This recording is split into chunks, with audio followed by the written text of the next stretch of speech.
Fox അക്കാഡമിയുടെ എല്ലാ പ്രേക്ഷകർക്കും അക്കാഡമിയുടെ ഇന്നത്തെ വീഡിയോ ക്ലാസ്സിലേക്ക് സ്വാഗതം. നിങ്ങൾ എല്ലാവരും അറിഞ്ഞിട്ടുണ്ടാവും അല്ലെ, LP-UPയുടെ ഒരു സൗജന്യ പരീക്ഷ മാരത്തോൺ ടോസ് അക്കാഡമിയിൽ സംഘടിപ്പിക്കുന്നുണ്ട്.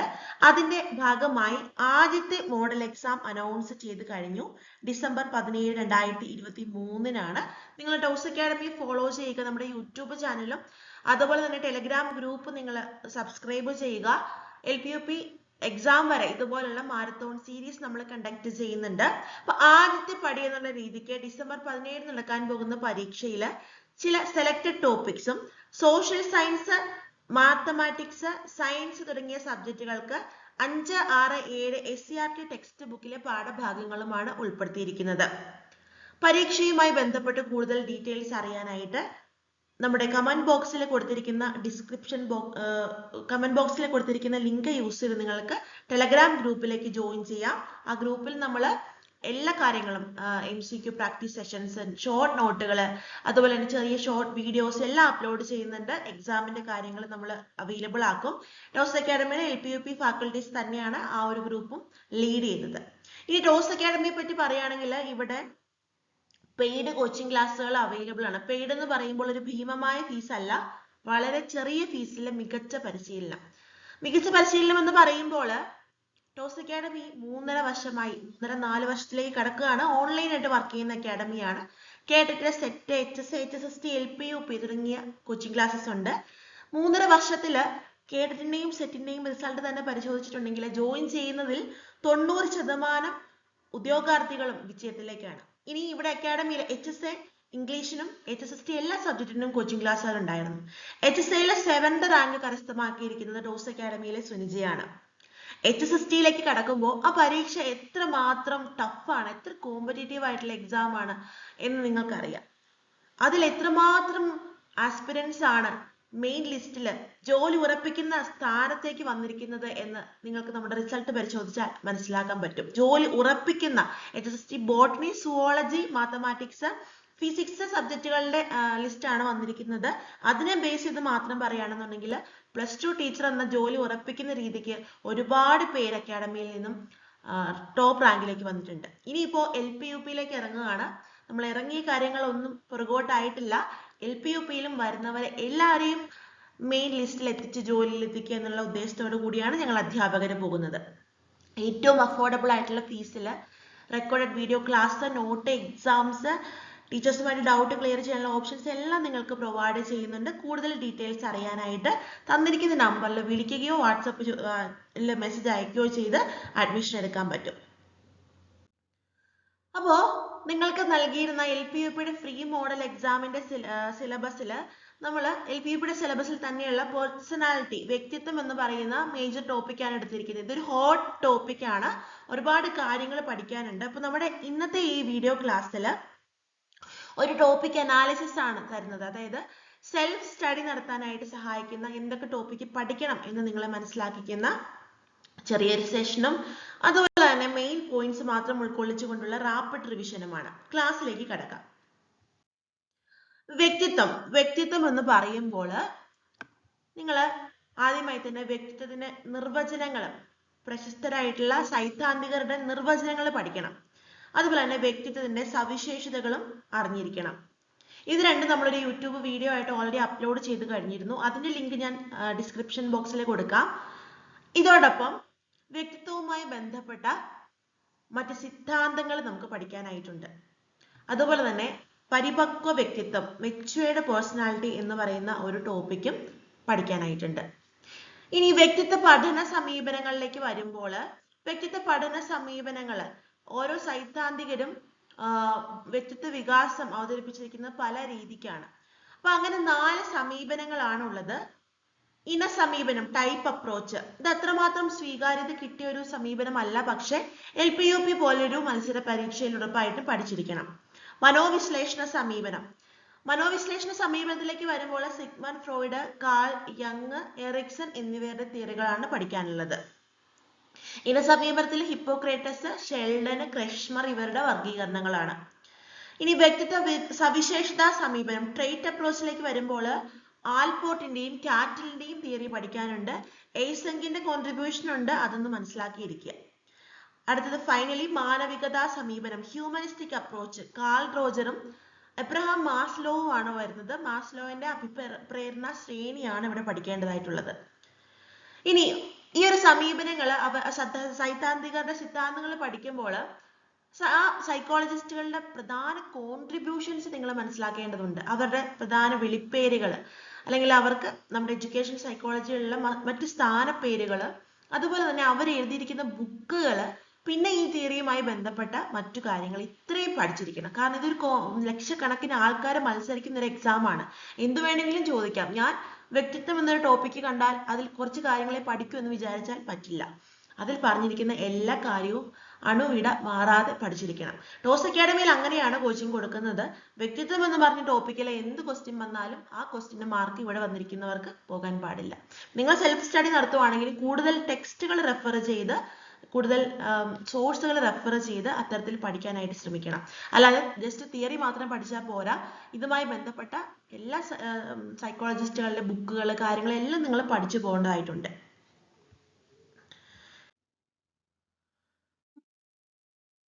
ാണ് വ്യക്തിത്വവുമായി ബന്ധപ്പെട്ട സമീപനങ്ങളിൽ ഏറ്റവും പ്രധാനപ്പെട്ടത്. ഈ ഒരു ഭാഗം ഒഴിവാക്കി ഒരു ചോദ്യപേപ്പർ ഉണ്ടാകില്ല. അത് എലിജിബിലിറ്റി ടെസ്റ്റ് ആയിക്കോട്ടെ, കോമ്പറ്റേറ്റീവ് എക്സാം ആയിക്കോട്ടെ. മനോവിശ്ലേഷണ സിദ്ധാന്തത്തിന്റെ ഉപജ്ഞാതാവ് എന്നറിയപ്പെടുന്നത് സിഗ്മണ്ട് ഫ്രോയിഡ് ആണ്. അദ്ദേഹമാണ് ആധുനിക മനഃശാസ്ത്രത്തിന്റെ പിതാവ് എന്ന് അറിയപ്പെടുന്നത്.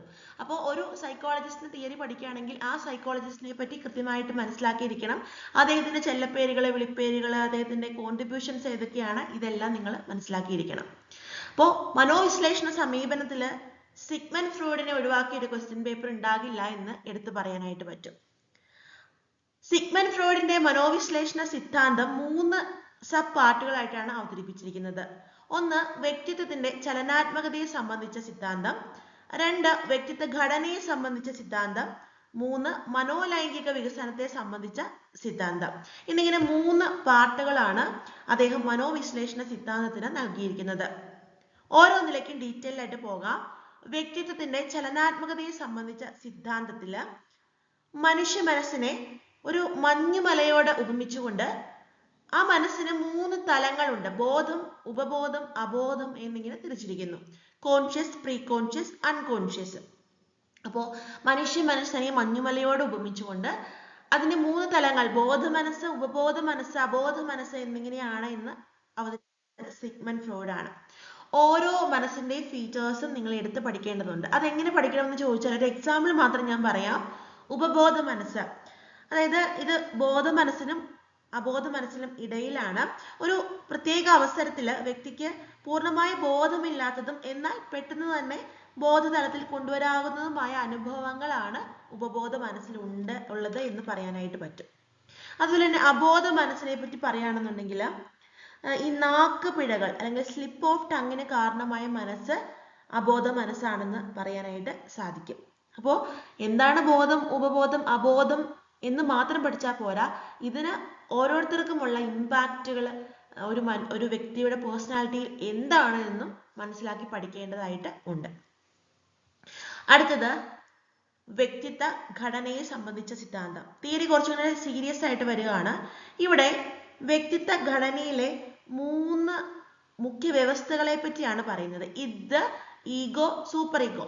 ശ്രദ്ധിക്കുക, LP UP പോലൊരു പരീക്ഷയിൽ മലയാള ടേംസ് ആണ് കൂടുതലും പഠിച്ചു വെക്കേണ്ടത്. ഇതെന്ന് തന്നെയാണ് പറയുന്നത്. ഈഗോയ്ക്ക് അഹം എന്നും സൂപ്പർ ഈഗോയ്ക്ക് അത്യഹം എന്നും പറയുന്നു. ഈ LP UPയുടെ സൈക്കോളജി നിങ്ങൾക്ക് ബുദ്ധിമുട്ടാക്കാൻ പ്രധാന കാരണം മിക്കവരും സൈക്കോളജി പോർഷൻ ഇംഗ്ലീഷിലായിരിക്കും ടേംസ് ഒക്കെ പഠിച്ചിട്ടുണ്ടാവുക. അപ്പൊ അതുകൊണ്ട് തന്നെ മലയാളം പഠിച്ചിരിക്കുന്നത്, മലയാളത്തിലെ എക്സാം അപ്പയർ ചെയ്യുന്നത് വളരെ ബുദ്ധിമുട്ടാണ്. പക്ഷെ അത് മാറ്റിയെടുത്തേ പറ്റുള്ളൂ. നിങ്ങൾ ഇംഗ്ലീഷ് ടേംസും മലയാളം ടേംസും കണക്ട് ചെയ്ത് പഠിക്കുക. 2 ടൈമും ഒരുപോലെ മനസ്സിലാക്കി വെക്കുക. അപ്പോൾ നിങ്ങൾക്ക് കണക്ട് ചെയ്യാൻ എളുപ്പം ഉണ്ടാകും. ഓക്കെ, ഇപ്പൊ നമ്മളൊക്കെ ആണെങ്കിൽ കോച്ചിങ്ങിന് നോട്ട് കൊടുക്കുമ്പോൾ മലയാളത്തിലും ബ്രാക്കറ്റിൽ അതിന്റെ മെയിൻ ടേംസ് ഇംഗ്ലീഷിലും കൊടുത്താണ് എക്സ്പ്ലെയിൻ ചെയ്തിട്ടുമാണ് പോകുന്നത്. ഓക്കെ, അപ്പോൾ ഇതാണ് വ്യക്തിത്വ ഘടനയെ സംബന്ധിച്ച സിദ്ധാന്തത്തില് വ്യക്തിത്വത്തിന്റെ 3 മുഖ്യ വ്യവസ്ഥകൾ. ഇത്, ഈഗോ, സൂപ്പർ ഈഗോ. ഇതിനെപ്പറ്റി പറയുമ്പോൾ ഇതും ഈഗോയും സൂപ്പർ ഈഗോയും 3 പ്രധാന തത്വങ്ങളെ അടിസ്ഥാനമാക്കിയാണ് പ്രവർത്തിക്കുന്നത്. ഇതാണെങ്കിൽ സുഖതത്വം അടിസ്ഥാനമാക്കിയാണ് പ്രവർത്തിക്കുന്നത്. അതായത് ഈ ഇതെന്ന് പറയുന്ന ഒരു പാർട്ട് പ്രത്യേകിച്ച് സാൻമാർഗിക മൂല്യങ്ങളോ കാര്യങ്ങളോ ഒന്നും നോക്കാതെ എന്താണോ ഒരു മനുഷ്യന് സുഖം നൽകുന്നത് അത് മാത്രം കണ്ട് വർക്ക് ചെയ്യുന്ന ഒരു മനുഷ്യ മനസ്സിന്റെ ഭാഗം, വ്യക്തിത്വത്തിന്റെ ഭാഗമാണ് ഇത് എന്ന് പറയുന്നത്. അതായത് ആനന്ദ തത്വം അല്ലെങ്കിൽ സുഖതത്വം അനുസരിച്ച് പ്രവർത്തിക്കുന്ന വ്യക്തിത്വ ഘടനയിലെ ഒരു മുഖ്യ വ്യവസ്ഥയാണ് ഇതെന്ന് പറയുന്നത്. ഈഗോയിലേക്ക് വരുമ്പോൾ ഈഗോ പ്രവർത്തിക്കുന്നത് യാഥാർത്ഥ്യ തത്വത്തിൽ അടിസ്ഥാനപ്പെടുത്തിയാണ്, റിയാലിറ്റി പ്രിൻസിപ്പിളിൽ അടിസ്ഥാനപ്പെടുത്തിയാണ്. അതുപോലെ തന്നെ പോലീസ് ഫോഴ്സ്, മനുഷ്യ മനസ്സിന്റെ പോലീസ് ഫോഴ്സ് എന്നും അറിയപ്പെടുന്നുണ്ട്. സൂപ്പർ ഈഗോ മൊറാലിറ്റി പ്രിൻസിപ്പിള് അടിസ്ഥാനമാക്കിയാണ്, മോറൽ പ്രിൻസിപ്പിൾ അല്ലെങ്കിൽ സാൻമാർഗിക തത്വത്തെ അടിസ്ഥാനമാക്കിയാണ് പ്രവർത്തിക്കുന്നത്. ഇതിനെയും സൂപ്പർ ഈഗോയും ബാലൻസ് ചെയ്യുന്നത് ഈഗോ ആണ്. അപ്പൊ ഞാൻ പറഞ്ഞു വന്നത് ഇത് മൂന്നും പഠിക്കുമ്പോൾ ഓരോന്നും ഏത് തത്വത്തിൽ അടിസ്ഥാനമാക്കി പ്രവർത്തിക്കുന്നു എന്നാണ് പ്രധാനമായിട്ടും ചോദിക്കാൻ ചാൻസ് ഉള്ളത്. ഇനി എങ്ങനെയാണ് ഈ ഇതും ഈഗോയും സൂപ്പർ ഈഗോയും തരംതിരിച്ച് കാണുന്നത് എന്നൊക്കെ തീരെ ഡീറ്റെയിൽ ആയിട്ട് പഠിച്ചെങ്കിൽ മാത്രമേ മനസ്സിലാക്കാനായിട്ട് സാധിക്കുകയുള്ളൂ. എങ്കിലും ഒരു റാപ്പിഡ് റിവിഷൻ പോലെ നിങ്ങൾ മനസ്സിലാക്കി വെക്കേണ്ടത് മനുഷ്യ വ്യക്തിത്വത്തിന്റെ 3 മുഖ്യ വ്യവസ്ഥകളാണ് ഇത്, ഈഗോ, സൂപ്പർ ഈഗോ. ഇത് സുഖതത്വം പ്ലഷർ പ്രിൻസിപ്പിളിനെ അടിസ്ഥാനമാക്കി പ്രവർത്തിക്കുന്നു. ഈഗോ അഹം എന്ന് പറയുന്നത് റിയാലിറ്റി പ്രിൻസിപ്പിൾ, യാഥാർത്ഥ്യ തത്വം അടിസ്ഥാനമാക്കി പ്രവർത്തിക്കുന്നു. സൂപ്പർ ഈഗോ അല്ലെങ്കിൽ അത്യഹം എന്ന് പറയുന്നത് മൊറാലിറ്റി പ്രിൻസിപ്പിളിനെ അടിസ്ഥാനമാക്കി, സാൻമാർഗിക തത്വത്തെ അടിസ്ഥാനമാക്കി പ്രവർത്തിക്കുന്നു. ഇതിൽ പോലീസ് ഫോഴ്സ് ഇൻ മെൻ എന്നറിയപ്പെടുന്നത് ഈഗോ ആണ്, പോലീസ് ഫോഴ്സ്. അപ്പോൾ ഇത് ഈഗോ സൂപ്പർ ഈഗോയ്ക്കുള്ള ചില പേരുകൾ നിങ്ങൾ മനസ്സിലാക്കേണ്ടതായിട്ടുണ്ട്. ഫൈനലി പ്രധാനപ്പെട്ടതാണ് മനോലൈംഗിക വികസനത്തെ സംബന്ധിച്ച സിദ്ധാന്തം. നമ്മൾ ഈ ഒരു സിഗ്മണ്ട് ഫ്രോയിഡിന്റെ തിയറി പഠിക്കുമ്പോൾ ഒരു ലിബിഡോ ഊർജത്തെ പറ്റി പഠിക്കുന്നുണ്ട്. അതായത് ഒരു വ്യക്തിയുടെ ലൈംഗിക ആവശ്യങ്ങളുമായി ബന്ധപ്പെട്ട ശാരീരികവും മാനസികവുമായ എല്ലാ ഊർജങ്ങളും കൂടി ചേർന്നതാണ് ലിബിഡോ ഊർജം എന്ന് പറയുന്നത്. അതായത് ഒരു വ്യക്തിയുടെ ശാരീരികവും മാനസികവുമായ എല്ലാ ലൈംഗിക ആവശ്യങ്ങളുമായി ബന്ധപ്പെട്ട ഊർജമാണ് ലിബിഡോ ഊർജം എന്ന് പറയുന്നത്. ഈ ലിബിഡോ ഊർജം നമ്മുടെ ശരീരത്തിലെ ചില പ്രത്യേക ഭാഗങ്ങളിൽ കേന്ദ്രീകരിക്കുന്നുണ്ട്. അത് ഇറോജനസ് സോൺ എന്നാണ് അറിയപ്പെടുന്നത്, ലൈംഗികോത്തേജന മേഖലകൾ എന്നറിയപ്പെടുന്നു. അപ്പൊ ഈ ഇറോജനസ് സോണ് ഓരോ കാലഘട്ടത്തിലും ഓരോ പ്രായത്തിലും ഓരോന്നാണ്. മനസ്സിലായില്ലേ? അപ്പോൾ ഈ ലൈംഗിക ആവശ്യങ്ങളുമായി, മാനസിക ശാരീരിക ലൈംഗിക ആവശ്യങ്ങളുമായി ബന്ധപ്പെട്ട ഊർജമാണ് ലിബിഡോ ഊർജം. അത് മനുഷ്യ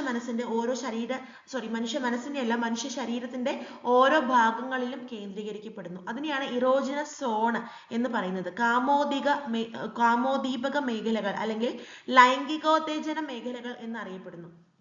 അപ്പോൾ ഈ എറോജനസ് സോണ് ഓരോ പ്രായത്തിലും ഓരോന്നാണ്. അപ്പൊ അതനുസരിച്ചിട്ടാണ് മനുഷ്യന്റെ മനോലൈംഗിക വികസനത്തെ പല ഘട്ടങ്ങളായിട്ട് സിഗ്മണ്ട് ഫ്രോയിഡ് തിരിച്ചിട്ടുള്ളത്.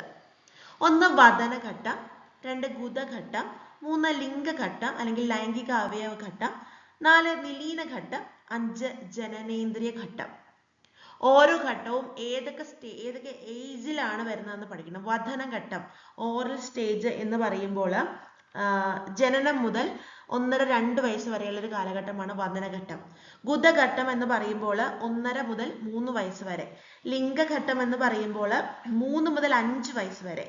നിർലീനഘട്ടം അല്ലെങ്കിൽ ലാറ്റൻസി സ്റ്റേജ് എന്ന് പറയുമ്പോൾ 5 മുതൽ 13 വയസ്സ് വരെ.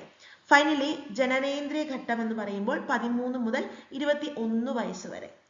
അപ്പോൾ ഓരോ സ്റ്റേജിലും ഈ ഇറോജനസ് സോൺ, കാമോദീപക മേഖലകൾ ഏതാണ് എന്ന് ഡീറ്റെയിൽ ആയിട്ട് പഠിക്കേണ്ടതുണ്ട്. അതുപോലെ തന്നെ ചില ഘട്ടങ്ങൾക്ക് ചില ഫീച്ചേഴ്സും ഉണ്ട്. ഞാൻ എടുത്തു പറയാണ് എന്നുണ്ടെങ്കിൽ ഫാലിക് സ്റ്റേജ് എന്ന് നമ്മൾ കണ്ടു. ഫാലിക് സ്റ്റേജ് എന്ന് പറയുമ്പോൾ ലിംഗഘട്ടം അല്ലെങ്കിൽ ലൈംഗിക അവയവ ഘട്ടം. ഈ ഒരു ഘട്ടത്തിന്റെ പ്രത്യേകതയാണ് ഇലക്ട്ര കോംപ്ലക്സും അതുപോലെ തന്നെ ഈഡിപ്പസ് കോംപ്ലക്സും. സ്ഥിരമായിട്ട് എക്സാമിന് ചോദിച്ചു വരുന്ന ഒരു കാര്യമാണ് പിതൃകാമനയും മാതൃകാമനയും. അതെന്താണെന്ന് അടുത്ത സ്ലൈഡിൽ നമ്മൾ പറയാം. അപ്പൊ ഇങ്ങനെ ചില സ്റ്റേജുകൾക്ക് ചില ഫീച്ചേഴ്സ് ഉണ്ട്, അതും എടുത്ത് ചോദിക്കാറുണ്ട്. അപ്പോൾ സത്യം പറഞ്ഞാൽ ഓരോ തിയറിയും വളരെ ഡീറ്റെയിൽ ആയിട്ട് പഠിക്കാനുണ്ട്. ഇപ്പൊ നിങ്ങൾക്ക് ഇങ്ങനെ പെട്ടെന്ന് പറയുമ്പോൾ എത്രമാത്രം അത് കണക്ട് ചെയ്യാൻ പറ്റുമെന്ന് എനിക്കറിയില്ല. പക്ഷെ ഒരു പരിധി വരെ ഇത് കൃത്യമായിട്ട് ഈ തിയറി കൃത്യമായിട്ട് പഠിച്ചവർക്ക് എന്തൊക്കെ റിവൈസ് ചെയ്തെടുക്കണമെന്ന് മനസ്സിലാക്കാനായിട്ട് സാധിക്കും. അപ്പോൾ സിഗ്മണ്ട് ഫ്രോയിഡിന്റെ ഈ തിയറി തന്നെ 3 സബ് തിയറിയാണ്. അതിൽ തന്നെ ഓരോ ഘടകങ്ങളാണ്. അതിൽ തന്നെ പല ഇപ്പം സ്റ്റേജ് തിയറി വരുമ്പോൾ മനോലൈംഗിക വികസനം സംബന്ധിച്ച സിദ്ധാന്തം പറയുമ്പോൾ 5 ഘട്ടങ്ങൾ വരുന്നു. 5 ഘട്ടങ്ങളുടെയും ഏജ് ഏത് ടൈപ്പ് ആണെന്ന് മനസ്സിലാക്കണം. ഓരോ ഘട്ടത്തിന്റെയും ഫീച്ചേഴ്സ് മനസ്സിലാക്കണം. ചില ചെല്ലപ്പേരുകളും വിളിപ്പേരുകളും അങ്ങനെയൊക്കെയുള്ള കാര്യങ്ങളെല്ലാം മനസ്സിലാക്കേണ്ടതുണ്ട്. അപ്പോൾ കൃത്യമായി നോട്ട് എഴുതി പഠിക്കുക, കൃത്യമായ ഇടവേളകളിൽ റിവൈസ് ചെയ്യുക, എക്സാം എഴുതി പഠിക്കുക എന്നത് മാത്രമേ സൈക്കോളജി തിയറി കൃത്യമായിട്ട് പഠിച്ച് മനസ്സിലാക്കാനായിട്ടുള്ള ഒരു മാർഗം ഉള്ളൂ എന്ന് തന്നെ പറയാനായിട്ട് പറ്റും. അപ്പൊ ഇത്രയൊക്കെയാണ് സിഗ്മണ്ട് ഫ്രോയിഡിന്റെ ക്ലാസ് വരുന്നത്. സിഗ്മണ്ട് ഫ്രോയിഡിന്റെ തിയറിയിൽ ഷുവർ ആയിട്ടും ചോദിക്കുന്ന കാര്യങ്ങൾ 3 ഇതായിട്ട് തിരിക്കാം. നമ്മൾ 3 പാർട്ടുകളായിട്ട് തിരിച്ച് ഞാൻ ഒരിക്കൽ കൂടി എടുത്ത് പറയുകയാണ്. ഒന്ന്, ബോധ, ഉപബോധ, അബോധ മനസ്സുകളെ പറ്റി ചോദിക്കാം. മനുഷ്യന്റെ ചിന്തകളും അനുഭവങ്ങളും ഉള്ള മനസ്സ് അറിയപ്പെടുന്ന ബോധ മനസ്സെന്നാണ്. ബോധ മനസ്സിന് തൊട്ട് താഴെയുള്ള മനസ്സ് ഉപബോധ മനസ്സാണ്. ഉപബോധ മനസ്സിന് താഴെയുള്ള മനസ്സ് അബോധ മനസ്സുമാണ്. അപ്പൊ ആ മനുഷ്യ മനസ്സിന്റെ 3 തലങ്ങളെ എടുത്ത് ചോദിക്കാം. പിന്നെ ഇങ്ങ് വരുമ്പോൾ ലൈംഗിക വികസന ഘട്ടങ്ങൾ ഇമ്പോർട്ടന്റ് ആണ്. അത് ഓരോ ഘട്ടത്തെയും എടുത്ത് ചോദിക്കാം. അതിൽ ഫാലിക് സ്റ്റേജ് അല്ലെങ്കിൽ ലൈംഗിക അവയവ ഘട്ടം, ലിംഗഘട്ടം ഇമ്പോർട്ടന്റ് ആണ്. അതിന്റെ ഒരു ഫീച്ചറാണ് പിതൃകാമനയും മാതൃകാമനയും എന്ന് പറയുന്നത്. പിതൃകാമന ഇലക്ട്ര കോംപ്ലക്സ്, മാതൃകാമന ഈഡിപ്പസ് കോംപ്ലക്സ്. നിങ്ങൾ മാറിപ്പോവാണ്ട് പഠിക്കണം.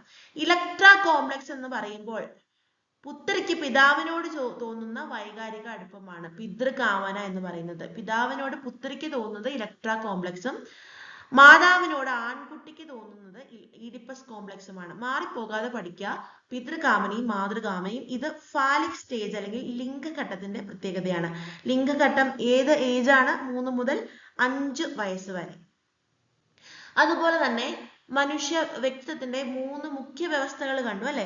അതിന്റെ പ്രിൻസിപ്പൾസും നിങ്ങൾ എടുത്ത് പഠിക്കേണ്ടതുണ്ട്. ഇത് സുഖതത്വത്തെ അടിസ്ഥാനമാക്കി അല്ലെങ്കിൽ ആനന്ദ തത്വം, പ്ലഷർ പ്രിൻസിപ്പിളിനെ അടിസ്ഥാനമാക്കി പ്രവർത്തിക്കുന്നു. ഈഗോ എന്ന് പറയുന്നത് യാഥാർത്ഥ്യ തത്വം അല്ലെങ്കിൽ റിയാലിറ്റി പ്രിൻസിപ്പിളിൽ അധിഷ്ഠിതമാണ്. സൂപ്പർ ഈഗോ എന്ന് പറയുന്നത് മൊറാലിറ്റി പ്രിൻസിപ്പിളിൽ, സാൻമാർഗിക തത്വത്തിൽ അടിസ്ഥിതമാണ്. അപ്പൊ ഈ 3 കാര്യങ്ങളും ഏത് പ്രിൻസിപ്പളിനെ അടിസ്ഥാനമാക്കി വർക്ക് ചെയ്യുന്നു എന്നും അടിസ്ഥാനമായിട്ട് മനസ്സിലാക്കേണ്ടതുണ്ട്. സിഗ്മണ്ട് ഫ്രോയിഡിന്റെ തിയറിയിൽ എന്തൊക്കെ പഠിക്കണമെന്ന് നമ്മൾ പറഞ്ഞു. ഒരു ഔട്ട്ലൈൻ മാത്രമാണ് പറഞ്ഞത്. ഈ ഒരു തിയറി പഠിക്കുമ്പോൾ വ്യക്തിത്വ പഠനത്തിലെ അദ്ദേഹം അവതരിപ്പിച്ച മനോവിശ്ലേഷണ സമീപനം 3 സബ് പാർട്ടായിട്ടാണ് അവതരിപ്പിച്ചതെന്ന് കണ്ടു അല്ലെ? ആ ഓരോ പാർട്ടും വളരെ ഡീറ്റെയിൽ ആയിട്ട് തന്നെ മനസ്സിലാക്കേണ്ടതുണ്ട്. നമ്മൾ ടോസ് അക്കാഡമിയിൽ കുട്ടികൾക്ക് കൊടുക്കുന്ന ക്ലാസ്സിന്റെ ഒരു മോഡലാണ്. വളരെ ഡീറ്റെയിൽ ആയിട്ട് ഇത് പാർട്ട് 1, അതായത് സിഗ്മണ്ട് ഫ്രോയിഡിന്റെ ഒന്ന് ഇൻട്രൊഡ്യൂസ് ചെയ്യുന്ന അദ്ദേഹത്തിന്റെ ബുക്കുകളെ പറ്റി, അദ്ദേഹത്തിന്റെ പ്രധാന കോൺട്രിബ്യൂഷൻസ്, അതുപോലെ തന്നെ വ്യക്തിത്വത്തിന്റെ ചലനാത്മകതയെ സംബന്ധിച്ച സിദ്ധാന്തമാണ് ഇതിൽ എടുത്തു പറയുന്നത്.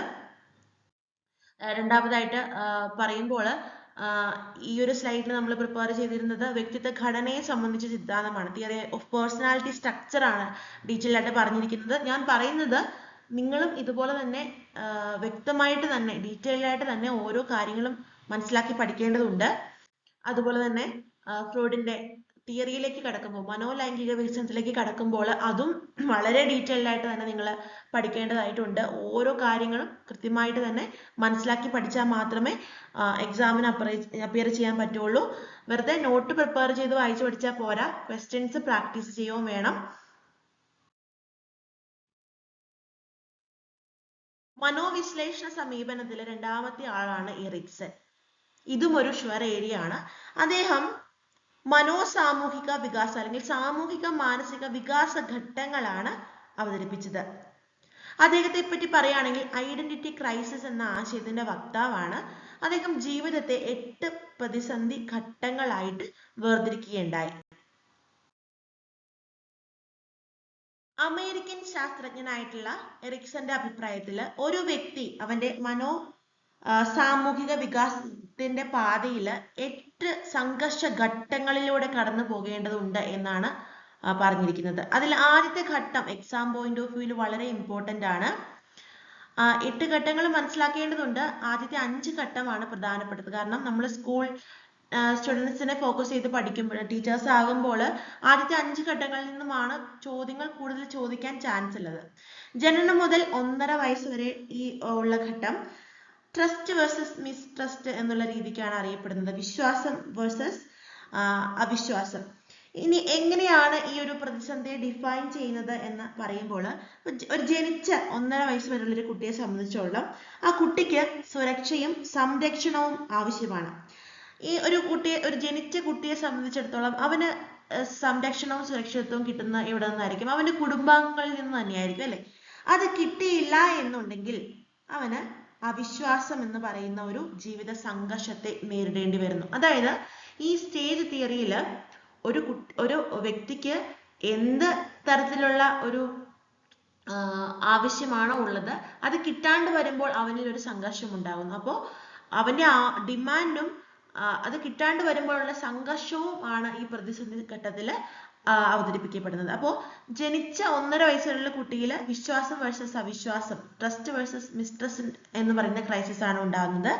ഇനി 18 മാസം മുതൽ 3 വർഷം വരെ അത് autonomy versus doubt or shame. നിങ്ങൾ മലയാളം വേർഡാണ് ഫോക്കസ് ചെയ്യേണ്ടത്. സ്വാശ്രയത വേഴ്സസ് ജാള്യത അല്ലെങ്കിൽ സ്വച്ഛാപ്രവർത്തനം വേഴ്സസ് സംശയം എന്ന പേരിലും ഈ ഒരു കാര്യം അറിയപ്പെടുന്നുണ്ട്. അതായത് ഈ ഒരു സ്റ്റേജിൽ കുട്ടികളെ പേരൻസിൽ നിന്നൊക്കെ മാറി സ്വതന്ത്രരായിട്ട് നടക്കാനും കളിക്കാനും ഒക്കെ തുടങ്ങുന്ന ഒരു കാലഘട്ടമാണ്. അപ്പൊ അവർക്ക് ആ ഒരു സ്വാതന്ത്ര്യം കിട്ടിയില്ല എന്ന് വന്നു കഴിഞ്ഞിട്ടുണ്ടെങ്കിൽ, അത് പകരം അത് മാതാപിതാക്കൾ ചെയ്യാൻ നിന്ന് കഴിഞ്ഞിട്ടുണ്ടെങ്കിൽ കുട്ടിയിൽ സ്വന്തമായിട്ട് ഒരു സങ്കോചവും ശങ്കയും ഒക്കെ ഉടലെടുക്കുന്നു, സ്വന്തം മതിപ്പില്ലാണ്ട് വരുന്നു. അപ്പൊ അവിടെയാണ് സ്വാശ്രയത വേഴ്സസ് ജാള്യത, സ്വച്ഛാപ്രവർത്തനം വേഴ്സസ് സംശയം എന്ന് പറയുന്ന ഒരു പ്രതിസന്ധി ഉണ്ടാകുന്നത്. 3 മുതൽ 6 വയസ്സ് വരെ സന്നദ്ധത വേഴ്സസ് കുറ്റബോധമാണ്, ഇനിഷ്യേറ്റീവ് വേഴ്സസ് ഗിൽറ്റ് ആണ്. 6 മുതൽ 12 വയസ്സ് വരെ കർമ്മോത്സുകത വേഴ്സസ് അപകർഷതാ ബോധം അല്ലെങ്കിൽ ഇൻഡസ്ട്രി വേഴ്സസ് ഇൻഫീരിയോറിറ്റി എന്ന് പറയുന്ന ഒരു പ്രതിസന്ധിയാണുള്ളത്. ഏറ്റവും പ്രധാനപ്പെട്ടത് 12 മുതൽ 18 വയസ്സ് വരെയുള്ള ഒരു കാലഘട്ടമാണ്. മനോസാമൂഹിക വികസന ഘട്ടത്തിന്റെ ഏറ്റവും പ്രധാന ഘട്ടമാണിത്. സ്വഭാവബോധം വേഴ്സസ് റോൾ സംശയങ്ങൾ, ഐഡന്റിറ്റി വേഴ്സസ് റോൾ കൺഫ്യൂഷൻ എന്ന് പറയുന്ന ഒരു സ്റ്റേജ് ആണ്. കൗമാര കാലഘട്ടമാണ്, അതുകൊണ്ട് തന്നെയാണ് ഇത് വളരെ ഇമ്പോർട്ടൻ്റ് ആണ് എന്ന് പറയുന്നത്. അതുപോലെ തന്നെ ബാക്കി 6ഉം 7ഉം 8ഉം സ്റ്റേജിന്റെ പ്രത്യേകതകൾ മനസ്സിലാക്കേണ്ടതുണ്ട്. ഞാനിവിടെ വയസ്സും പ്രതിസന്ധിയും മാത്രമേ അവതരിപ്പിച്ചിട്ടുള്ളൂ. ഓരോ കാലഘട്ടത്തിന്റെ പ്രത്യേകതകളും അവിടുത്തെ പ്രശ്നങ്ങളും മനസ്സിലാക്കി വേണം പഠിക്കാനായിട്ട്. അതോടൊപ്പം എറിക്സന്റെ പ്രധാന എഴുത്തുകളും കാര്യങ്ങളും എല്ലാം പഠിക്കേണ്ടതായിട്ട് ഉണ്ട്. അപ്പോൾ 8 പ്രതിസന്ധി ഘട്ടങ്ങളും 8ന്റെയും ക്രൈസിസ് എന്താണെന്നും അതിന്റെ ഏജ് എന്താണെന്നും പഠിക്കുക. പ്രധാനമായും ഒരു കുട്ടിയുടെ ഫീച്ചർ, ഒരു കുട്ടി കാണിക്കുന്ന ഒരു ഫീച്ചർ പറഞ്ഞിട്ട് കുട്ടി എറിക്സന്റെ അഭിപ്രായത്തിൽ കുട്ടി ഏത് സ്റ്റേജിലാണ് എന്നിങ്ങനെയുള്ള ചോദ്യങ്ങളൊക്കെ ചോദിച്ചേക്കാം. അപ്പോൾ അടുത്തത് എറിക്സന്റെ തിയറി കഴിഞ്ഞു. മനോവിശ്ലേഷണ സമീപനത്തില് ഫൈനലി നമുക്ക് പഠിക്കാൻ ഉള്ളത് കാൾ യങ്ങിന്റെ അപഗ്രഥന മനഃശാസ്ത്രമാണ്. കാൾ യങ് വ്യക്തിത്വ ഘടനയെ ബോധപൂർവമായ അഹം, കോൺഷ്യസ് ഈഗോ, വൈയക്തികമായ അബോധ മനസ്സ്, പേഴ്സണൽ അൺകോൺഷ്യസ്, സമാഹൃതമായ അബോധ മനസ്സ്, കളക്റ്റീവ് അൺകോൺഷ്യസ് എന്നിങ്ങനെയൊക്കെയാണ് തിരിച്ചിരിക്കുന്നത്. അപ്പോൾ കളക്റ്റീവ് അൺകോൺഷ്യസ്, സമാഹൃതമായ അബോധ മനസ്സ് എന്ന ആശയത്തിന്റെ വക്താവ് ആരാണെന്ന് ചോദിച്ചാൽ കാൾ യങ് ആണ് ആൻസർ വരുന്നത്.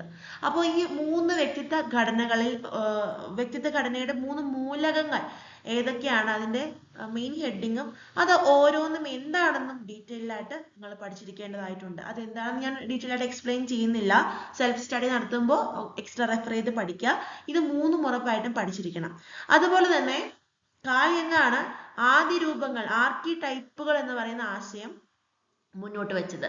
4 പ്രധാന ആദ്യ രൂപങ്ങളാണ് മനുഷ്യന്റെ ജീവിതത്തിൽ ഒരു മനുഷ്യന്റെ സവിശേഷതകൾ ഉണ്ടാകാറ് എന്നാണ് പറയുന്നത്.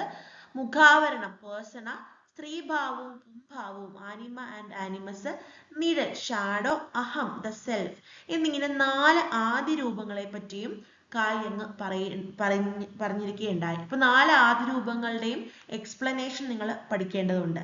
അതുപോലെ തന്നെ കാൾ യങ് തന്നെയാണ് മനുഷ്യരെ രണ്ട് അന്തർമുഖരെന്നും ഇൻട്രോവേർട്ട് എന്നും ബഹിർമുഖരെന്നും എക്സ്ട്രാവേർട്ട് എന്നും രണ്ടായിട്ട് തരംതിരിക്കുകയുണ്ടായി. ഇതൊക്കെയാണ് കാൾ യങ്ങിന്റെ പ്രധാന തിയറി പറയുന്ന പ്രധാന കോൺട്രിബ്യൂഷൻസ്. ഇവയെ ഓരോന്നും നിങ്ങൾ ഡീറ്റെയിൽഡ് ആയിട്ട് പഠിക്കേണ്ടതായിട്ടുണ്ട്. ഇനി വ്യക്തിത്വ പഠനത്തിലെ സമീപനങ്ങളിൽ ഹ്യൂമനിസ്റ്റിക് അപ്രോച്ച്, മാനവികത സമീപനം. ഹ്യൂമനിസ്റ്റിക് അപ്രോച്ച് രണ്ട് ആൾക്കാരാണ്, ഒന്ന് കാൾ റോജറും മറ്റൊന്ന് എബ്രഹാം മാസ്ലോയും. കാൾ റോജർ എന്ന് പറയുമ്പോൾ അദ്ദേഹത്തിന്റെ തിയറി പറയുന്ന പ്രധാന കാര്യങ്ങൾ നോക്കാം. അതിനു മുമ്പായിട്ട് കാൾ റോജറിന്റെ പ്രധാന കോൺട്രിബ്യൂഷൻസ് നോക്കാം. ക്ലയന്റ് സെന്റേർഡ് തെറാപ്പി, കക്ഷി കേന്ദ്രീകൃത ചികിത്സ എന്ന് പറയുന്ന ആശയം മുന്നോട്ട് വെച്ചു.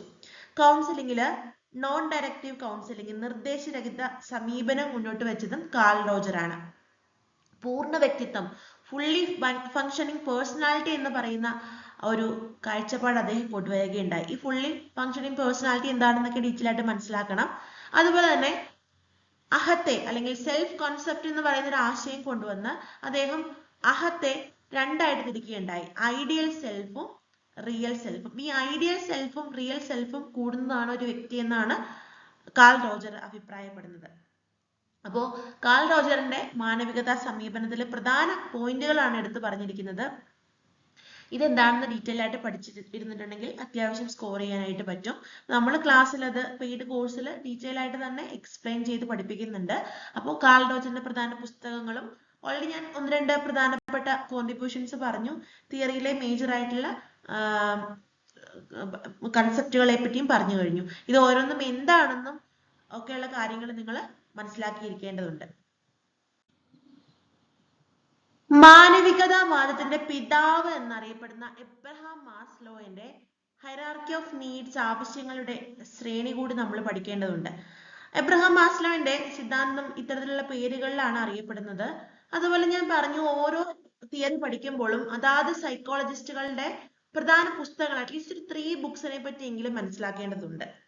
അപ്പൊ മാസ്ലോവിന്റെ ബുക്സിനെ പറ്റി ഞാൻ ഇവിടെ പറയുന്നുണ്ട്, അത് പഠിക്കുക. Psychology of science, today psychology of being, അങ്ങനെ മാസ്ലോവിന്റെ പ്രധാന ബുക്കുകൾ മനസ്സിലാക്കുക. അതുപോലെ തന്നെ അദ്ദേഹം ഇപ്പൊ നമ്മളെ വ്യക്തിത്വമാണല്ലേ പഠിക്കുന്നത്, വ്യക്തിത്വത്തിന്റെ മായി ബന്ധപ്പെട്ട് അദ്ദേഹം പറഞ്ഞിരിക്കുന്ന ഒരു കോട്ട് ഇവിടെ കൊടുത്തിട്ടുണ്ട്. സിഗ്മണ്ട് ഫ്രോയിഡും കാൾ റോജറും എറിക്സണും എല്ലാം കോട്ടുകൾ പറയുന്നുണ്ട്. ആ കോട്ടുകൾ അത് വ്യക്തിത്വത്തെ പറ്റിയുള്ള നിർവചനമായി തന്നെ നിങ്ങൾ കണക്ട് ചെയ്ത് പഠിക്കണം. മാസ്ലോയുടെ അഭിപ്രായത്തില് വ്യക്തിയുടെ വ്യക്തിത്വം വികസിക്കുന്നത് അയാളുടെ ആവശ്യങ്ങളുടെ പൂർത്തീകരണത്തോടെയാണ് എന്നാണ് പറഞ്ഞിരിക്കുന്നത്. ആ ആവശ്യങ്ങളെ അദ്ദേഹം ഒരു ഹൈറാർക്കിയൽ ഓർഡറിൽ, ഒരു പിരമിഡിന്റെ രൂപത്തിലാണ് അവതരിപ്പിച്ചിരിക്കുന്നത്. അടിസ്ഥാന ആവശ്യങ്ങളിൽ തുടങ്ങി ഏറ്റവും സങ്കീർണമായ ആവശ്യങ്ങളിലേക്ക്, ബേസിക്സ് ടു അഡ്വാൻസ് എന്ന രീതിക്കാണ് പോകുന്നത്. ഏറ്റവും ബേസിക് ആവശ്യമാണ് ശാരീരിക ആവശ്യം എന്ന് പറയുന്നത്. ഭക്ഷണം പോലുള്ള ആവശ്യങ്ങൾ, ഫുഡ്, വാട്ടർ, ഇതൊക്കെ. അപ്പോൾ ശ്രദ്ധിക്കേണ്ട കാര്യം, ബേസിക് ആയിട്ടുള്ള ആവശ്യങ്ങൾ പൂർത്തീകരിച്ചാൽ മാത്രമേ അടുത്ത സ്റ്റെപ്പിലേക്ക് ഒരു മനുഷ്യന് പോകാനായിട്ട് സാധിക്കുകയുള്ളൂ എന്നാണ് എബ്രഹാം മാസ്ലോ പറയുന്നത്. രണ്ടാമത്തെ സ്റ്റെപ്പ് സ്വയം രക്ഷയുമായി ബന്ധപ്പെട്ട ആവശ്യങ്ങളാണ്. മൂന്നാമതായിട്ട് സ്നേഹം, സ്വന്തം എന്ന ബോധം എന്നീ ആശയങ്ങൾ. ഇത് നിങ്ങൾക്ക് ഇംഗ്ലീഷ് ടേംസുമായിട്ട് കണക്ട് ചെയ്ത് പഠിക്കാം കേട്ടോ, ഞാനിവിടെ മലയാളം ടേംസ് മാത്രമേ പറയുന്നുള്ളൂ. അഭിമാനവുമായി ബന്ധപ്പെട്ട ആശയങ്ങൾ, ആത്മാവിഷ്കാരപരമായ ആവശ്യങ്ങൾ എന്നിങ്ങനെ 5 ലെവലുകളിലാണ് മനുഷ്യന്റെ ആവശ്യങ്ങളെ പറ്റി പറയുന്നത്. ഈ ബേസിക് ആയിട്ടുള്ള ആവശ്യം നിറവേറ്റിയാൽ മാത്രമേ അടുത്ത സ്റ്റെപ്പിലേക്ക് പോകുള്ളൂ. അങ്ങനെ ഏറ്റവും ടോപ്പിൽ വരുന്നതാണ് സെൽഫ് ആക്ച്വലൈസേഷൻ നീഡ് അല്ലെങ്കിൽ ആത്മാവിഷ്കാരപരമായ ആവശ്യങ്ങൾ എന്ന് പറയുന്നത്. അപ്പോൾ ഇത് 1ാം ഘട്ടവും 2ാം ഘട്ടവും 3ാം ഘട്ടവും അതിന്റെ ഓർഡറിൽ തന്നെ നിങ്ങൾ പഠിച്ചു വെക്കുക. ചിലപ്പോൾ ഓർഡർ ആയിരിക്കാം എക്സാമിന് ചോദിക്കുന്നത്.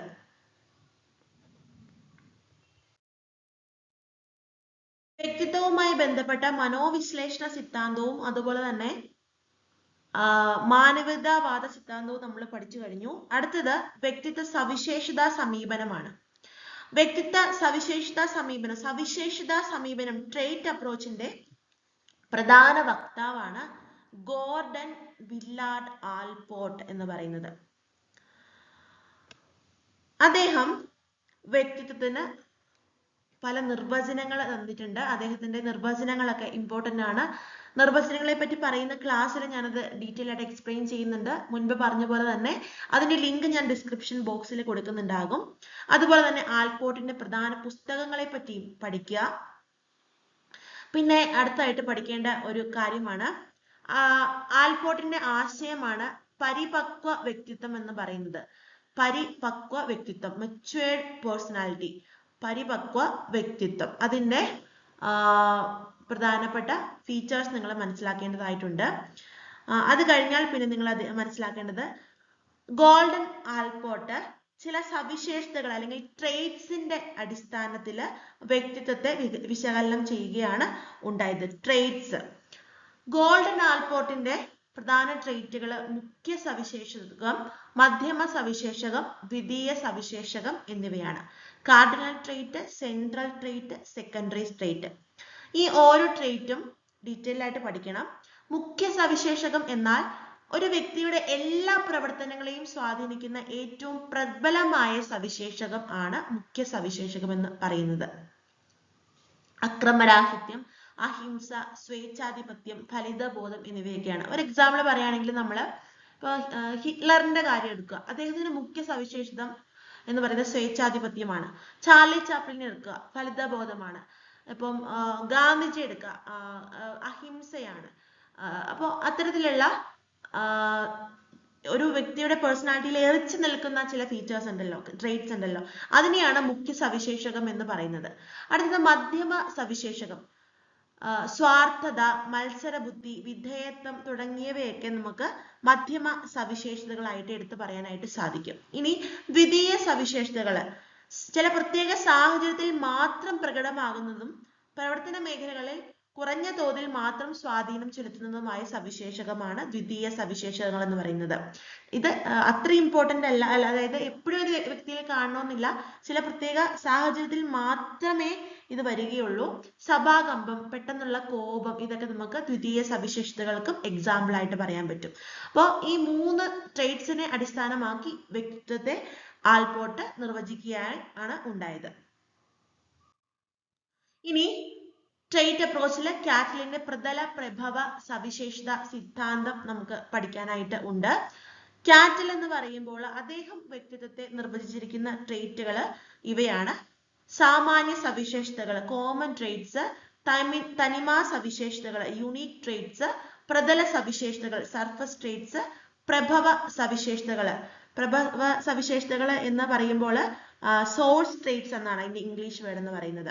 അപ്പോൾ ഇങ്ങനെ 4 ട്രേറ്റുകൾ വെച്ചിട്ടാണ് കാറ്റിലെ വ്യക്തിത്വത്തെ നിർവചിച്ചിരിക്കുന്നത്. സാമാന്യ സവിശേഷതകൾ, കോമൺ ട്രേറ്റ്സ്, ഒരു സമൂഹത്തിൽ അല്ലെങ്കിൽ ജനതയിൽ ഒന്നാകെ കാണപ്പെടുന്ന ചില സവിശേഷതകളാണ്. എക്സാമ്പിൾ പറയുകയാണെങ്കിൽ വിശ്വസിക്കാൻ കൊള്ളാവുന്നവര്, കൊള്ളക്കാര്, അങ്ങനെയൊക്കെ പറയില്ലേ, അതിനെയാണ് കോമൺ ട്രേറ്റ്സ് എന്ന് പറയുന്നത്. തനിമ സവിശേഷത എന്ന് പറയുന്നത് ഒരു വ്യക്തിയുടെ തനിമയെ സൂചിപ്പിക്കുന്ന സവിശേഷത തന്നെയാണ്. വിശ്വാസ്യത, സത്യസന്ധത, അതൊക്കെ. ഇനി പ്രതല സവിശേഷത എന്ന് പറയുമ്പോൾ ബാഹ്യമായിട്ട് സർഫസിൽ കാണുന്ന ട്രേറ്റ്സ് ആണ്, അതായത് പേടി, ഭയം എന്നിവയൊക്കെ. ഇനി പ്രഭവ സവിശേഷത എന്ന് പറയുമ്പോൾ ആന്തരികമായിട്ട് കാണുന്ന ചില ട്രേറ്റ്സ് ആണ്. നിസ്വാർത്ഥത, ദയ, വായ്പ് എന്നിവയൊക്കെയാണ് പ്രഭവ സവിശേഷതകൾക്ക് എക്സാമ്പിൾ ആയിട്ട് പറയുന്നത്. അപ്പോൾ common trait, unique trait, surface trait, source trait, ഇതൊക്കെ കാറ്റലിന്റെ പ്രതല പ്രഭവ സവിശേഷത സിദ്ധാന്തത്തിന്റെ സംഭാവനകളാണ്.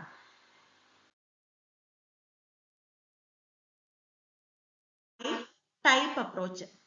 ജീവശാസ്ത്രപരമായ സ്വാധീനങ്ങളിൽ ഉൾക്കൊണ്ടുകൊണ്ട് വ്യക്തിത്വങ്ങളിലെ വ്യത്യാസം ഉണ്ടാകുന്നു എന്നാണ് ഈ ടൈപ്പ് അപ്രോച്ച് കൊണ്ടുവന്നിട്ടുള്ള സൈദ്ധാന്തികത അവകാശപ്പെടുന്നത്. അതനുസരിച്ച് type A, type B, type C, type D എന്നിങ്ങനെയുള്ള 4 ജനറൽ കാറ്റഗറീസ് വ്യക്തിത്വങ്ങൾക്ക് അവർ കൊണ്ടുവരികയുണ്ടായി. ഇനി ഈ ടൈപ്പ് അപ്രോച്ചിൽ ഹിപ്പോക്രാറ്റസ്, ഷെൽഡൻ, ക്രെഷ്മർ എന്നിവയുടെ വർഗീകരണങ്ങളാണ് പ്രധാനമായിട്ട് പഠിക്കേണ്ടതായിട്ടുണ്ട്. ഹിപ്പോക്രാറ്റസ് എന്ന് പറയുമ്പോൾ അരിസ്റ്റോട്ടലിന്റെ ശിഷ്യനാണ്. അദ്ദേഹം മനുഷ്യ ശരീരത്തിലെ 4 രസങ്ങൾ, 4 ദ്രവങ്ങളെ അടിസ്ഥാനമാക്കി ആ ദ്രവങ്ങളുടെ ഏറ്റക്കുറിച്ചുകൾ വെച്ചുകൊണ്ട് 4 തരത്തിലുള്ള വ്യക്തിത്വങ്ങളെ കൊണ്ടുവരികയാണ് ചെയ്യുന്നത്. അതായത് വാതം, പിത്തം, കഫം, രക്തം എന്നിങ്ങനെയുള്ള 4 ദ്രവങ്ങളെ അടിസ്ഥാനമാക്കി വ്യക്തികളെ തിരഞ്ഞെടുത്തിരിക്കുന്നു. വിഷാദം എന്ന് പറയുന്ന ഹൈലൈറ്റ് സ്വഭാവമുള്ള വാദപ്രകൃതി ഉള്ളവർ മെലാൻകോളിക് എന്ന് പറയും.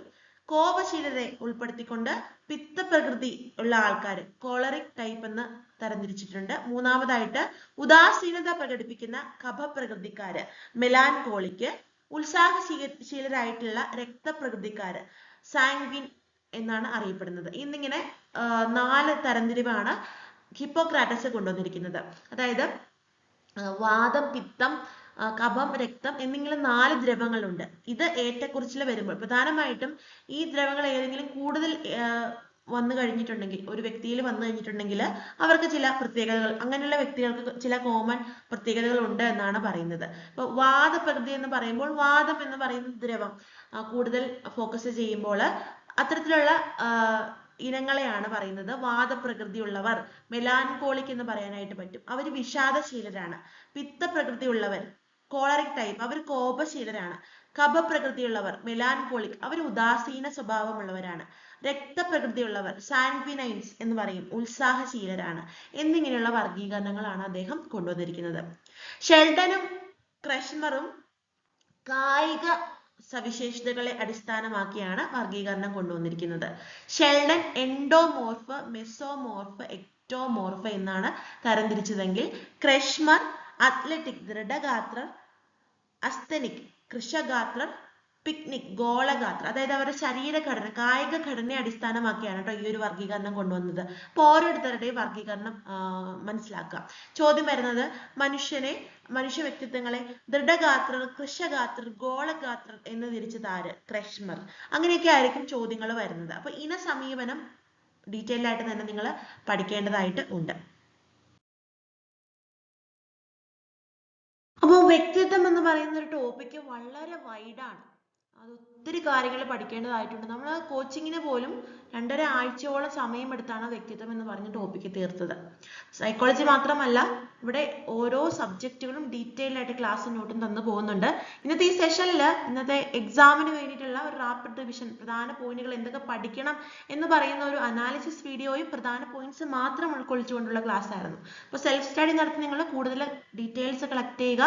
ഈ ഭാഗങ്ങളെ ചോദ്യങ്ങൾ നമ്മൾ ഓൾറെഡി ടെലഗ്രാം ഗ്രൂപ്പിൽ ഡിസ്കസ് ചെയ്തിട്ടുണ്ട്. അതോടൊപ്പം പബ്ലിക് മോഡൽ എക്സാമിലും ഇൻക്ലൂഡ് ചെയ്യുന്നുണ്ടാകും. വ്യക്തിത്വവുമായി ബന്ധപ്പെട്ട സിദ്ധാന്തങ്ങൾ കൊണ്ട് വ്യക്തിത്വം എന്ന് പറയുന്ന ടോപ്പിക്ക് തീർന്നു എന്ന് വിചാരിക്കരുത്. വ്യക്തിത്വ മാപിനികളെ പറ്റി കൂടി നിങ്ങൾ പഠിക്കേണ്ടതായിട്ടുണ്ട്. Measurement of personality measurement techniques. Personality measurement techniques 3 ആയിട്ട് തരംതിരിച്ചിട്ടുണ്ട്: സബ്ജക്റ്റീവ്, ഒബ്ജക്റ്റീവ്, പ്രൊജക്റ്റീവ്. സബ്ജക്റ്റീവ് എന്ന് പറയുമ്പോൾ observation, case study, interview, anecdotal, cumulative record, ഇതൊക്കെ സബ്ജക്റ്റീവിൽ പെടും. അതൊക്കെ ഓരോന്നും എന്താണെന്നും അതെന്തിനു ഉപയോഗിക്കുന്നുവെന്നും പഠിച്ചിരിക്കേണ്ടതായിട്ടുണ്ട്. അതായത് ഒബ്ജക്റ്റീവ് എന്ന് പറയുമ്പോൾ questionnaire, inventories, rating scale, check list, sociometry, ഇതൊക്കെ ഒബ്ജക്റ്റീവിൽ പെടും. സോഷ്യോമെട്രി, സാമൂഹ്യമിതിയൊക്കെ ഉറപ്പായിട്ടും പഠിക്കേണ്ടതായിട്ടുണ്ട്. അതായത് പ്രക്ഷേപണ രീതി എന്ന് പറയുമ്പോൾ Rorschach ink blot test, Rorschach മഷിയപ്പ് പരീക്ഷ, thematic apperception test TAT, children apperception test CAT, word association test, വാക്യപൂർണ്ണ പരീക്ഷ, പിക്ചർ സിറ്റുവേഷൻ ഇൻഡെക്സ്, ഇതൊക്കെ പ്രക്ഷേപണ രീതികളുമാണ്. ഈ പ്രക്ഷേപണ രീതികൾ കുറച്ചുകൂടി ഇമ്പോർട്ടൻസ് കൊടുത്തു വേണം പഠിക്കാനായിട്ട്. ഇതിൽ റിപ്പീറ്റഡ് ആയിട്ട് ചോദിക്കുന്നത് ഈ പ്രക്ഷേപണ രീതി, അതുപോലെ തന്നെ case study, sociometry, cumulative record, anecdotal record, ഇതൊക്കെ എല്ലാ പരീക്ഷകൾക്കും റിപ്പീറ്റഡ് ആയിട്ട് വരുന്ന ഏരിയ ആണ്. പ്രക്ഷേപണ രീതികൾ ഞാൻ പറഞ്ഞു. ഇത് ഇപ്പൊ ടാറ്റ്, വാറ്റ്, ക്യാറ്റ്, അതിൻ്റെയൊക്കെ ഫുൾ ഫോം ചോദിക്കും. അതോടൊപ്പം ഇതൊക്കെ മുന്നോട്ട് കൊണ്ടുവന്ന അല്ലെങ്കിൽ ഇതൊക്കെ രൂപീകരിച്ച സൈദ്ധാന്തികരാര്, സൈക്കോളജിസ്റ്റുകൾ ആരാണ് എന്നുള്ള ചോദ്യവും ഈ ഒരു ഏരിയയിൽ ചോദിക്കാൻ ചാൻസ് ഉണ്ട്. അതുപോലെ തന്നെ സോഷ്യോമെട്രി, ക്ലാസ് മുറിയിലെ സാമൂഹിക ബന്ധങ്ങൾ അളക്കുന്നതിന്, കണ്ടുപിടിക്കുന്നതിന് വേണ്ടിയിട്ട് യൂസ് ചെയ്യുന്ന ടെക്നിക്കാണ് സോഷ്യോമെട്രി. അത് ഡീറ്റെയിൽ ആയിട്ടൊക്കെ പഠിക്കാനുണ്ട്. ഇതും വ്യക്തിത്വം എന്ന് പറയുന്ന ടോപ്പിക്കിൽ വരുന്ന ഒരു കാര്യമാണ്. വ്യക്തിത്വം എന്ന് പറയുന്ന ഭാഗത്ത് ഉറപ്പായിട്ടും പഠിച്ചിരിക്കേണ്ട ഒരു കാര്യമാണ് സമായോജനവും അപസമായോജനവും. ഇതിൽ സമായോജന ക്രിയാതന്ത്രങ്ങൾ, ഡിഫൻസ് മെക്കാനിസം ഉറപ്പായിട്ടും പഠിക്കേണ്ടതായിട്ടുണ്ട്. സിഗ്മണ്ട് ഫ്രോയിഡ് ആണ് ഡിഫൻസ് മെക്കാനിസം മുന്നോട്ട് കൊണ്ടുവച്ചത്. അദ്ദേഹത്തിന്റെ 7 ഡിഫൻസ് മെക്കാനിസം മസ്റ്റ് ആയിട്ട് നിങ്ങൾ പഠിക്കേണ്ടതുണ്ട്. റിപ്പീറ്റഡ് ആയിട്ട് ചോദിക്കുന്ന 3 ഡിഫൻസ് മെക്കാനിസം യുക്തീകരണം, പ്രക്ഷേപണം, ഉദാത്തീകരണം എന്നിവയാണ്. ഇതോടൊപ്പം repression, displacement, regression, identification, withdrawal, denial, compensation. ഇതിനൊക്കെ മലയാളം വേർഡ്സ് ഉൾപ്പെടുന്ന രീതിക്ക് പഠിക്കണം കേട്ടോ. മലയാളത്തിലാണ് ക്വസ്റ്റ്യൻ ചോദിക്കുന്നത്. ഇത്രയും ഉറപ്പായിട്ടും പഠിച്ചിരിക്കണം. ഞാൻ റിപ്പീറ്റഡ് ആയിട്ട് വരുന്ന ഏരിയാസ് എക്സ്പ്ലെയിൻ ചെയ്യാം. യുക്തീകരണം സിമ്പിൾ ആയിട്ട് പറയുകയാണെന്നുണ്ടെങ്കിൽ, ഒരു B.Ed കഴിഞ്ഞ ഒരാള് കേഡറ്റ് പരീക്ഷയ്ക്ക് വേണ്ടി തയ്യാറെടുക്കുന്നു. 5ാമത്തെ 6ാമത്തെയോ മറ്റോ പ്രാവശ്യമാണ് എഴുതുന്നത്. ഒരിക്കലും കിട്ടാറില്ല. ആള് കൃത്യമായിട്ട് പഠിക്കാത്തതുകൊണ്ടാണ് എക്സാം കിട്ടാത്തത്. പക്ഷേ കിട്ടാത്ത ആയി കഴിഞ്ഞപ്പോൾ ആള് പറയുന്നു, എന്തിനാ കേഡറ്റ് പാസ്സായിട്ട്, കേഡറ്റ് പാസ്സായ എത്രയോ പേര് ചുമ്മാ ഒരു ജോലി ഇല്ലാണ്ട് നടക്കുന്നു, പിന്നെ ഞാനും നിന്നത് പാസ്സാകണം എന്ന് പറയുന്ന ഒരു അവസ്ഥ. അതുപോലെ തന്നെ ഒരാൾക്ക് സസ്പെൻഷൻ കിട്ടി. അപ്പൊ ആ സസ്പെൻഷൻ കിട്ടിയ ഉദ്യോഗസ്ഥൻ പറയും, ആ കിട്ടിയത് നന്നായി, എനിക്ക് കുടുംബം നോക്കാൻ ഇഷ്ടംപോലെ സമയം കിട്ടിയല്ലോ എന്ന്. അതായത് എന്തെങ്കിലും ഒരു കുറവുണ്ടായി കഴിയുമ്പോൾ അതിനൊരു ന്യായം അല്ലെങ്കിൽ കുറവിനൊരു കാരണം കണ്ടെത്തി അതിനെ ന്യായീകരിക്കുന്ന, യുക്തീകരിക്കുന്ന രീതി, അതിനെയാണ് റാഷണലൈസേഷൻ എന്ന് പറയുന്നത്. കിട്ടാത്ത മുന്തിരി പുളിക്കുമെന്ന് പറയുന്ന ഒരു എക്സാമ്പിള്, പുളിമുന്തിരിയും മധുര നാരങ്ങയും എക്സാമ്പിൾ ആയിട്ട് പറയാൻ പറ്റും. അടുത്തത് പ്രക്ഷേപണം, പ്രൊജക്ഷൻ. നമ്മളെല്ലാവരും ജീവിതത്തിൽ കാണിക്കുന്ന ഒരു തന്ത്രമാണ് സ്വന്തം ബലഹീനതകൾ അല്ലെങ്കിൽ കുറ്റങ്ങൾ, പരാജയങ്ങൾ, ഇതിന്റെയൊക്കെ കാരണങ്ങൾ മറ്റുള്ളവരിൽ ചുമത്തി രക്ഷപ്പെടുന്ന ഒരു തന്ത്രമാണ്. പരീക്ഷയിൽ പരാജയപ്പെട്ട വിദ്യാർത്ഥി അധ്യാപകനിൽ കുറ്റം ആരോപിച്ച് മാനസിക പിരിമുറുക്കം കുറയ്ക്കുന്നു. അടുത്തത് ഉദാത്തീകരണം, സപ്ലിമേഷൻ. ഒരാൾ അയാൾക്കുണ്ടായ ദുരനുഭവങ്ങളെയോ ന്യൂനതകളെയോ മറയ്ക്കാൻ കൂടുതൽ നന്നായതും ക്രിയാത്മകവും സമൂഹത്തിന് ഗുണം ചെയ്യുന്നതുമായ നല്ല കാര്യങ്ങൾ ചെയ്ത് സമായോജനം കണ്ടെത്തുന്നു. എക്സാമ്പിള്, കുട്ടികളില്ലാത്ത അധ്യാപക ദമ്പതിമാർ ദരിദ്രരായ കുട്ടികൾക്ക് ഭക്ഷണവും വസ്ത്രവും പുസ്തകങ്ങളും ഒക്കെ വാങ്ങി നൽകുന്നു. അപകടത്തിൽപ്പെട്ട് ചികിത്സ കിട്ടാതെ മരിച്ച തന്റെ കുട്ടിയുടെ ഓർമ്മയ്ക്കായി അച്ഛൻ തന്റെ വീടിനടുത്തുള്ള ഒരു അനാഥ ബാലന്റെ സംരക്ഷണം ഏറ്റെടുക്കുന്നു. മറ്റൊന്ന് പറയുകയാണെങ്കിൽ, കുട്ടികളില്ലാത്ത ദുഃഖം, ഇപ്പൊ നേഴ്സിംഗ് ജോലി എടുത്ത് നേഴ്സായിട്ട് കുട്ടികളെ നോക്കുന്ന ഒരു അവസ്ഥ. അങ്ങനെ എന്തെങ്കിലും ജീവിതത്തിൽ കുറവുകളോ ദുരനുഭവങ്ങളൊക്കെ വന്നിട്ടുണ്ടെങ്കിൽ സമൂഹത്തിന് നന്മ ചെയ്തുകൊണ്ടും ക്രിയാത്മകവുമായിട്ട് ക്രിയേറ്റീവായിട്ട് കാര്യങ്ങൾ ചെയ്തുകൊണ്ടും സമായോജനം കണ്ടെത്തുന്ന അവസ്ഥ. ഇതാണ് ഉദാത്തീകരണം അല്ലെങ്കിൽ സപ്ലിമേഷൻ എന്ന് പറയുന്നത്. ഇതുപോലെ തന്നെ ഇവിടെ പറഞ്ഞിരിക്കുന്ന ഓരോന്നും ഇമ്പോർട്ടന്റ് ആണ്. ഇതിൽ ഈ പ്രക്ഷേപണവും യുക്തീകരണവും അതുപോലെ തന്നെ ഡിസ്പ്ലേസ്മെന്റ് ഒക്കെ മാറിപ്പോവാൻ ചാൻസ് ഉണ്ട്. അപ്പോൾ ഓരോന്നും എക്സാമ്പിൾ വെച്ച് തന്നെ വേണം പഠിക്കാനായിട്ട്. അപ്പോൾ ഡിഫൻസ് മെക്കാനിസവും ഈ ഒരു ഭാഗത്ത് വളരെ ഇമ്പോർട്ടന്റ് ആണ്. അപ്പോൾ വ്യക്തിത്വം എന്ന് പറയുമ്പോൾ അതിലെ പ്രധാന സിദ്ധാന്തങ്ങള്, സൈദ്ധാന്തികര്, അവരെ പറ്റി പഠിക്കണം, സിദ്ധാന്തങ്ങൾ ഡീറ്റെയിൽ ആയിട്ട് പഠിക്കണം, വ്യക്തിത്വ മാപിനികൾ പഠിക്കണം, അപസമായോജനം, അതുപോലെ തന്നെ സമായോജന ക്രിയാതന്ത്രം, ഡിഫൻസ് മെക്കാനിസം, ഇത്രയും കാര്യങ്ങൾ ഉൾപ്പെടുന്നതാണ് നമ്മുടെ വ്യക്തിത്വം എന്ന് പറയുന്ന ടോപ്പിക്ക്. അതിന്റെ ഇമ്പോർട്ടൻസ് വളരെ വലുതാണ്. ഈ ഒരു ഭാഗത്ത് നിന്ന് മിനിമം 2 ക്വസ്റ്റ്യൻസ് എങ്കിലും നമുക്ക് പ്രതീക്ഷിക്കാം. അപ്പോൾ ഉറപ്പായിട്ടും ഈ ഒരു ഭാഗം പഠിച്ചിരിക്കുക, എക്സാമിന് നന്നായിട്ട് പ്രിപ്പയർ ചെയ്യുക.